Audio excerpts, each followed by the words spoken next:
मेरे प्रिय दर्शकों, ओम नमः शिवाय। आप लोग कैसे हैं? आप हमेशा स्वस्थ रहे, मुस्कुराते रहे। आज हम ग्रह की क्या गोचर स्थिति है, वह है 12 राशियों की नवम राशि धनु राशि। इसके विषय में हम चर्चा करेंगे कि 2025 में धनु राशि के जातकों का कैसा समय रहने वाला है और ज्योतिष के दृष्टि से क्या प्रेडिक्शन है 2025 के लिए, कि धनु राशि के जातकों को क्या क्या प्रेडिक्शंस ग्रह गोचर से उत्पन्न हो रहा है और इन्हें क्या उपाय करना है। क्योंकि कुछ अच्छा होता है तो कुछ बुरा भी उत्पन्न होता है, अच्छाई और बुराई दोनों इफेक्ट पड़ता है। तो हम बुराई को कैसे मिनिमाइज कर दें, जो भी अवरोध होगा उस अवरोध को कम से कम कर दे, उसके लिए हम वीडियो क्लास में उपाय भी बताएंगे। तो आप हमारे वीडियो के साथ बने रहें। और मैं बताना चाहता हूं कि मेरे चैनल पे जो भी बता रहा हूं वो चंद्र राशि के आधारित ज्योतिष प्रेडिक्शन है। आप नोट कर ले, क्योंकि सबसे इंपॉर्टेंट है आपका कर्म। कर्म प्रधान होता है और ये प्रिडिक्शन, जो ज्योतिष का जो प्रिडिक्शन है वह ग्रह गोचर के होने से होता है, उत्पन्न होता है। तो प्रिडिक्शंस बहुत इंपॉर्टेंट होता है। मैं नेक्स्ट वीडियो जब भी बनाऊंगा तो मैं आपको बताऊंगा कि राशि फल देखना क्यों इंपॉर्टेंट है हमारे लिए। क्योंकि मनुष्य जाति का जो क्रियाकलाप है, कर्म है, कर्म ही फल प्रदान करता है।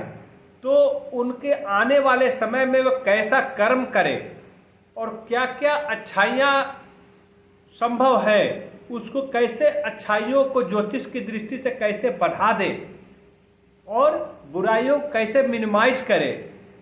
तो बुराई मिनिमाइज होता है और अच्छाई के उसके क्वालिटी को बढ़ा देते हैं हम मनुष्य के अंदर, तो हमारा ऑटोमेटिक कर्म क्या हो जाता है, अच्छा होता है और कर्म प्रधान ही होता है, कर्म के अनुरूप ही फल मिलता है। तो अब अगर आगे का वीडियो में बताऊंगा कि क्यों ज्योतिष की दृष्टि से राशिफल prediction, why it is important to know about your राशिफल। So I will give the full directions about that concept, but now you are understanding about the what is the predictions about the धनु राशि। तो धनु राशि का 2025 कैसा होने वाला है इसको हम जानते हैं। तो धनु राशि का स्वामी ग्रह बृहस्पति ग्रह है और इनके आराध्य है श्री विष्णु नारायण। और इनका शुभ रंग क्या है? पीला रंग शुभ है। और शुभ दिन बृहस्पतिवार, रविवार और मंगलवार है।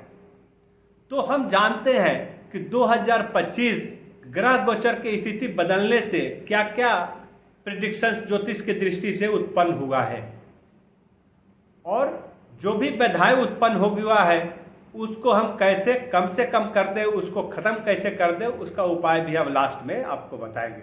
और एक एक चीज देखते हैं। सबसे पहले हम देखते हैं स्वास्थ्य की दृष्टि से कैसा है। स्वास्थ्य अच्छा है तो करियर कैसा है, करियर भी अच्छा है तो आर्थिक दृष्टि से कैसा रहेगा 2025 धनु राशि के जातकों का। और आर्थिक स्थिति भी अच्छा या बुरा है तो पारिवारिक संबंध क्या होगा। क्योंकि मनुष्य के जिंदगी में ये चार चीज हमने इंपॉर्टेंट चार पार्ट डिवाइड किया है कि सबसे पहला पार्ट में रखा हमने स्वास्थ्य को, क्योंकि स्वास्थ्य सबसे उत्तम पार्ट है। यदि हेल्थ इज वेल्थ, यदि आपका स्वास्थ्य अच्छा है तो वेल्थ भी होगा। और स्वास्थ्य अच्छा है, करियर अच्छा है तो वेल्थ आएगा। अगर स्वास्थ्य अच्छा नहीं है तो करियर आपका अच्छा नहीं हो सकता, और करियर अच्छा नहीं होगा तो आर्थिक आपका अच्छा कंडीशंस नहीं हो सकता है। और जब आर्थिक कंडीशंस अच्छा नहीं है, स्वास्थ्य अच्छा नहीं है, करियर अच्छा नहीं है तो पारिवारिक संबंध बहुत इंपॉर्टेंट हो जाता है। तो हम एक एक चीज को देखते हैं कैसे कैसे 2025 में क्या क्या ये ग्रह गोचर का स्थिति जो चेंज हुआ है उसका क्या इफेक्ट होगा। तो सबसे पहले हम देखते हैं कि 2025 में धनु राशि के जातकों का स्वास्थ्य की दृष्टि से कैसा रहने वाला है। तो मैं यह बता दूं, देखो कि मैं जो भी बोलूँगा वो ज्योतिष की दृष्टि से कैलकुलेटेड है। ज्योतिष की दृष्टि से ग्रह गोचर के चेंज होने से क्या स्थिति उत्पन्न हुआ है उसके ऊपर है। तो इसमें नहीं, मैं आपको अच्छा बताऊंगा, आपका समय बहुत अच्छा जाना जबरदस्त जाने वाला है, ऐसा होने वाला है, आपके पास घर में धन की बारिश होने वाली है, आपका स्वास्थ्य एकदम बहुत अच्छा रहने वाला है। या ऐसा बोल दूं कि नहीं, आपका समय बिल्कुल खराब जाने वाला है, आपको धन की कमी हो जाएगी, भूखे रह जाएंगे, ऐसा नहीं। ज्योतिष की गणना के अनुसार जो फैक्ट चीज़ें हैं वो आपके समक्ष रख रहे हैं, ये प्रिडिक्शंस है और इसके उपाय क्या क्या है ये आपको बताएंगे ज्योतिष की दृष्टि से। आपको अपनाए और उसको अपनाने से आपको कितना फल मिलता है आप जरूर हमारे कमेंट बॉक्स में लिखें। तो सबसे पहले मैं बोलता हूं कि स्वास्थ्य की दृष्टि से 2025 में धनु राशि के जातकों का प्रारंभिक समय उतना अच्छा नहीं है, क्योंकि गुरु बृहस्पति आपके छठे भाव में रहकर कुछ दिनों से अब बहुत सारे छोटे छोटे बीमारियां आपके जिंदगी में उत्पन्न कर रहे हैं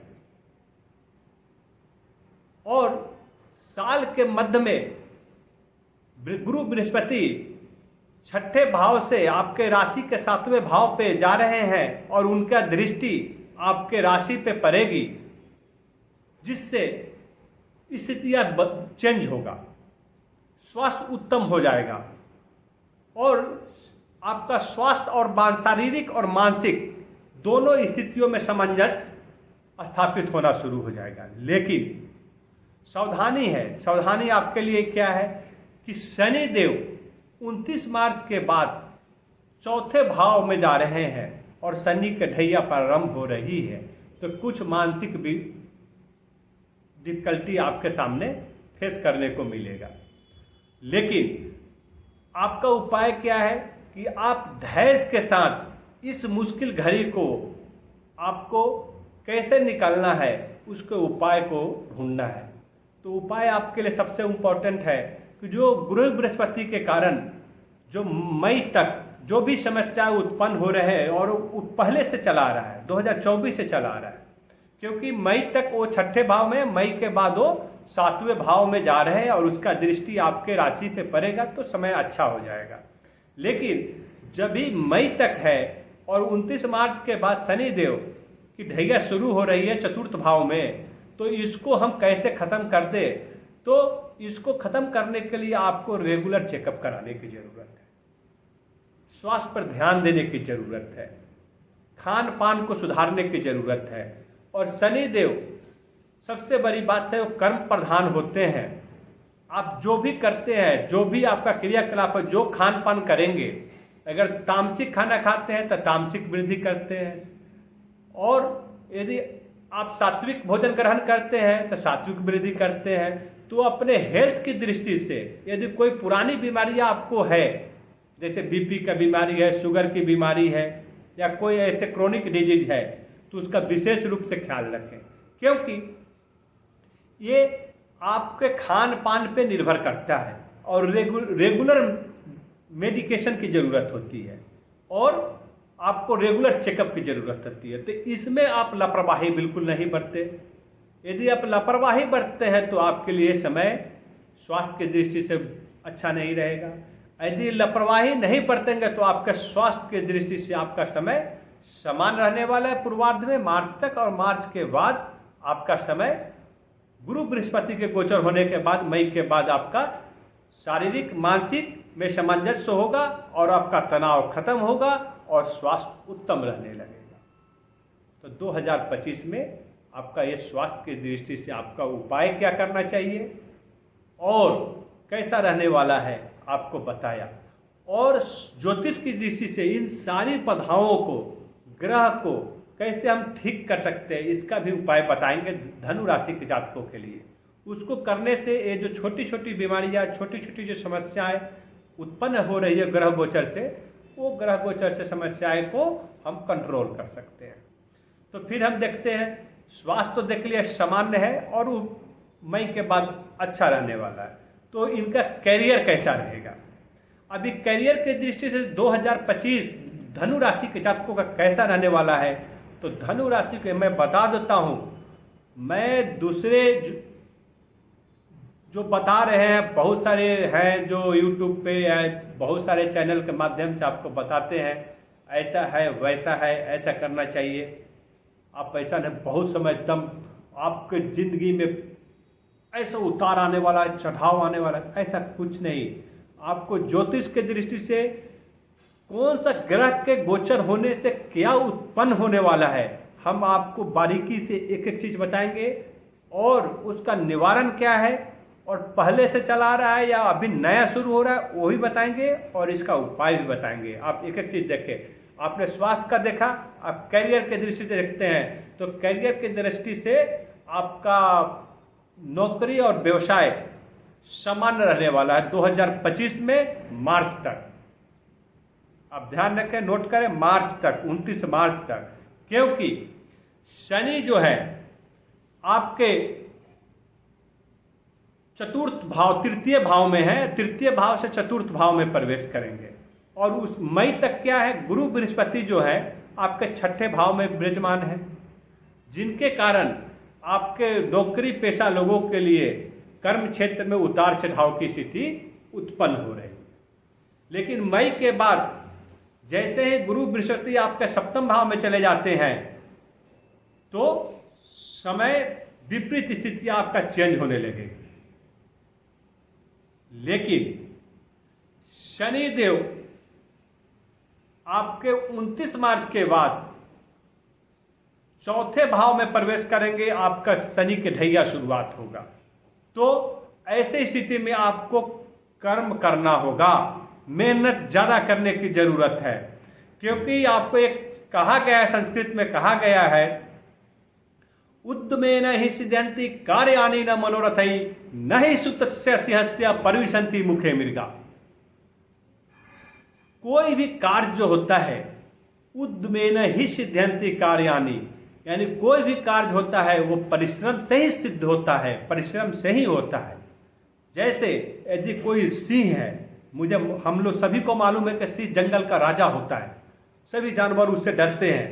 तो क्या अगर जंगल के राजा सिंह अपने जगह पे बैठा रहे और कामना करे कि हे ईश्वर, हमको सारे उनको जो भी भक्षण करना है, खाना खाना है, हिरन हो या कोई भी जो भी तामसिक भोजन ग्रहण करना उनके मुंह में आ जाए, ऐसा संभव नहीं है। क्यों? राजा तो है, सर्वशक्तिशाली तो है, लेकिन उसको भी भोजन ग्रहण करने के लिए कर्म करने की जरूरत है, शिकार करने की जरूरत है। तो आप नोट कर ले, परिश्रम से ही सब कुछ संभव है। और जब इस स्थिति में जो शनिदेव जब आपके चतुर्थ भाव में ढैया शुरू हो रही है 29 मार्च के बाद में, तो आप कर्म नहीं करते हैं तो आपको फल की प्राप्ति नहीं होगी। और कैरियर आपके पूरा कर्म पे ही डिपेंड करता है, आपका व्यवसाय आपके कर्म पे ही डिपेंड करता है, आपके सारे मेहनत पे डिपेंड करता है। गुरु बृहस्पति का सपोर्ट है आपके कैरियर क्षेत्र में, क्योंकि गुरु बृहस्पति सप्तम भाव में आते हैं और उनकी दृष्टि आपकी राशि पर है, तो भाग्य आपके साथ है, गुरु बृहस्पति आपके साथ है, स्वामी नारायण आपके साथ हैं। लेकिन अच्छे कर्म का अच्छे नतीजा देगा, क्योंकि शनि देव की ढैया शुरू हो रही है, वो जैसा जो कर्म करता है उसी का फल देते हैं। लेकिन आप यदि अच्छा थोड़ा सा भी कर्म करेंगे तो भाग का साथ भरपूर मिलने वाला है। तो आप नोट कर ले, आपका करियर की दृष्टि से समय बहुत ही उत्तम रहने वाला है। लेकिन आप अच्छे कर्म करें, अपने नौकरी पेशा लोग कि मई के बाद पदोन्नति संभव है, क्योंकि भाग उनके साथ है, गुरु बृहस्पति उनके साथ है, और साथ साथ इंक्रीमेंट, उनका जो प्राइवेट कर्मचारी है उनका वेतन में बढ़ोतरी भी संभव है, और विद्यार्थी लोग हैं उनको मई के बाद उनकी सफलता मिलने वाली है। कोई भी एग्जाम देंगे उनको सफलता अवश्य मिलेगी, लेकिन साथ साथ में मेहनत और कर्म करता रहना पड़ेगा। तो 2025 में आपका एक ही मंत्र है करियर की दृष्टि से कि आप अपने काम में कमी नहीं करें और मेहनत में कमी नहीं करें, और आपका शारीरिक और मानसिक बैलेंस बना के रखें। तो आपने देखा, स्वास्थ्य की दृष्टि से देखा, करियर की दृष्टि से देखा, अब आर्थिक दृष्टि से देखते हैं। तो जैसा कि आपका स्वास्थ्य उत्तम है, करियर उत्तम है, तो आर्थिक दृष्टि भी उत्तम होगा। आर्थिक दृष्टि से भी आपका ज्योतिष प्रेडिक्शंस अच्छा रहने वाला है। लेकिन इसमें 3 ग्रहों का चाल है, इस ग्रहों को चाल को समझना है। वो क्या है? तो राहु है आपका चतुर्थ भाव से तृतीय भाव में बकरी चाल चलने वाले हैं, जो मई के बाद। लेकिन उसके पहले चतुर्थ भाव में है, वो कुछ खर्च करा सकते हैं, बीमारियों में खर्च करा, खासकर। तो आप अपने स्वास्थ्य पर ध्यान रखें। कुछ अननेसेसरी एक्सपेंडिचर करा सकते हैं, तो उस अननेसेसरी एक्सपेंडिचर को आपको संभालने की जरूरत है। दूसरी तरफ केतु अष्टम भाव से दसम भाव से नवम भाव में जाने वाले हैं, बकरी चाल चलते हैं। राहु और केतु दोनों बकरी चाल चलते हैं, ठीक है। उसके बाद शनि का चौथे भाव में गोचर है, शनि की ढैया है। तो ये राहु और केतु के चाल से, जो मई के बाद राहु चतुर्थ भाव से तृतीय भाव में और केतु दसम भाव से नवम भाव में प्रवेश कर रहे हैं, तो आपकी विपरीत जो स्थितियां हैं, जो अननेसेसरी एक्सपेंडिचर है, उसको मिनिमाइज हो जाएगा, आर्थिक लाभ होने लगेगा, व्यापार में विकास होने लगेगा। जो नौकरी पेशा लोग हैं उनका भी पदोन्नति होगा, विदेश जाने की संभावनाएं उत्पन्न हो रही है। तो ये सभी संभावनाओं से आपका आर्थिक विकास हो रहा है। और साथ साथ गुरु बृहस्पति का साथ आपके राशि के दृष्टि, राशि के ऊपर उनका दृष्टि बना हुआ है, तो भाग्य का साथ है मई के बाद। लेकिन मई से पहले आपको आर्थिक दृष्टि से आपका समय समान रहने वाला है, खर्च ज़्यादा होने वाला है, तो उस पर ध्यान दें। अभी हम देखते हैं इनका पारिवारिक संबंध कैसा रहने वाला है। तो पारिवारिक संबंध इनका बहुत ही अच्छा है, लेकिन पूर्वार्ध का जो समय है, मार्च तक का समय है, मार्च से लेकर 29 मार्च से लेकर मई तक, 29 मार्च से मई तक का जो शनि की ढैया शुरू होगी 29 मार्च से, तो उस समय माँ का इनका तबीयत, जो भी धनु राशि के जातक है उनका माँ का तबीयत खराब हो सकता है। उनका माँ का हेल्थ पे, स्वास्थ्य का ध्यान रखें। माँ के साथ इनका कटुता उत्पन्न हो सकता है। तो दोनों चीज है, पारिवारिक संबंध माँ के साथ आपका खराब हो सकता है। लेकिन जैसे ही मई के बाद राहु और केतु का ग्रह गोचर होता है, उनका घर चेंज होता है, और गुरु बृहस्पति जब सप्तम भाव में आते हैं और आपके राशि के ऊपर दृष्टि होगा, तो नए संबंध भी बनेंगे। जो संबंध टूट गए हैं वो संबंध फिर से जुट जाएंगे। समाज में आपका नाम होगा, कुछ ऐसे कर्म होगा आपके हाथों से कि समाज के लोग आपका वाहवाही करेंगे, और इससे आपका सामाजिक विकास, सामाजिक दायरा बढ़ने वाला है। धनु राशि के जातकों का जो पुत्र, बच्चे, पुत्रियां जो अपने कर्म क्षेत्र पे जूझ रहे थे, विद्यार्थीगण जो अपनी सफलता प्राप्त नहीं कर पा रहे थे, वो सारे बाधाएं खत्म होने वाली हैं। तो आपका पारिवारिक संबंध बहुत ही अच्छा रहने वाला है, आपका सामाजिक दायरा बढ़ने वाला है, नए रिलेशन बनने वाले हैं, जो रिलेशन टूटे हुए हैं उसके साथ संबंध आपके जुटने वाले हैं। आपको पूरे साल 2025 आपका कैसा रहे, उसके लिए हम जो भी बाधाएं हैं उसको कैसे मिनिमाइज कर सकते हैं, आपको उपाय बताते हैं। तो आप नोट कर ले, जैसे मैं सबसे पहले बताया था कि आपका स्वामी कौन है, तो आप बृहस्पति गुरु, धनु राशि का ग्रह स्वामी कौन है, बृहस्पति गुरु है। तो सबसे पहले, और आपके आराध्य श्री स्वामी नारायण, तो आपको देखो, जो भी ग्रह का जो स्वामी होता है और आराध्य होता है, उनको आपको मजबूत करने की जरूरत है। और वो मजबूत कैसे होते हैं, तो उनकी आराधना करो। तो आपको श्री स्वामी नारायण विष्णु भगवान की पूजा करने की जरूरत है।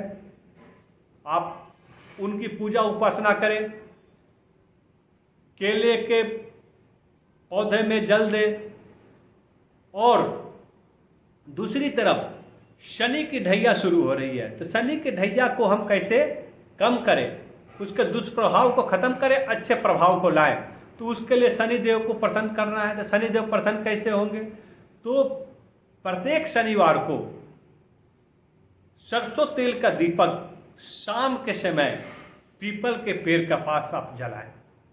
यदि आपके क्षेत्र में पीपल नहीं है तो आप गाय का सेवा करें, गाय का भोजन कराएं।